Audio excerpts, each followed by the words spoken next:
இன்னைக்கு ஒரு ஹெல்த்தியான டே ரொட்டீன் பார்க்கலாமா? அது என்ன ஹெல்த்தியான டே ரொட்டீன் அப்படின்னு தானே யோசிக்கிறீங்க. நம்ம வணக்கங்கண்ணு அண்ணாவோட அமிழ்தினி ஃபுட்ஸோட தான் இன்னைக்கு நம்மளோட டே ஸ்டார்ட் ஆச்சு.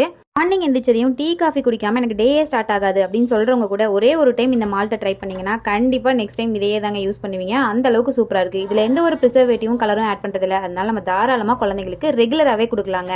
இது மட்டும் இல்லைங்க, அவங்க கிட்ட 15+ மசாலா வெரைட்டிஸுமே இருக்கு. என்னோட மோஸ்ட் ஃபேவரட் அப்படின்னு சொன்னீங்கன்னா இந்த பிரியாணி மசாலா தான். ஜஸ்ட் நம்ம எப்பயுமே தாளிக்கிற மாதிரி தாளிச்சு விட்டு எக்ஸ்ட்ராவா இந்த 2 ஸ்பூன் அளவுக்கு பிரியாணி மசாலா மட்டும் ஆட் பண்ணா போதுங்க. எக்ஸஸா எந்த மசாலாவும் ஆட் பண்ண தேவையில்ல. அவ்வளோ ஒரு சூப்பரான டேஸ்டோட என்னோட பிரியாணியோட அவுட்கம் வந்து இருந்தது. பாட்டியோட கைப்பக்குவத்தை மிஸ் பண்ணிட்டோமே அப்படின்னு நினைக்கிறவங்க, அது மட்டும் இல்லாம என்னால் வீட்டில் மசாலாலாம் ரெடி பண்ண முடியலப்பா அப்படின்னு யோசிக்கிறவங்க, பேச்சுலர்ஸ் அப்படின்னு சொல்லி தனியாக இருக்க எல்லாருமே தாராளமாக இந்த மசாலா யூஸ் பண்ணலாங்க. உடனுக்குடனே நம்ம அம்மா சமைச்ச மாதிரி நம்ம பாட்டி சமைச்ச மாதிரி சமையல நம்மளே செய்யலாம் இந்த அமிர்தினி ஃபுட்ஸ் இருந்தா. இவ்வளோ சொன்னியம்மா எப்படிமா ஆர்டர் பண்ணுறதுன்னு யோசிக்கிறீங்க? மேலே வெப்சைட்டும் வாட்ஸ்அப் நம்பரும் கொடுத்துருக்கேன். மறக்காம செக் அவுட் பண்ணி பாருங்க. நாளைக்கு இன்னொரு வீடியோவில் பார்க்கலாம். அது வரைக்கும் பை.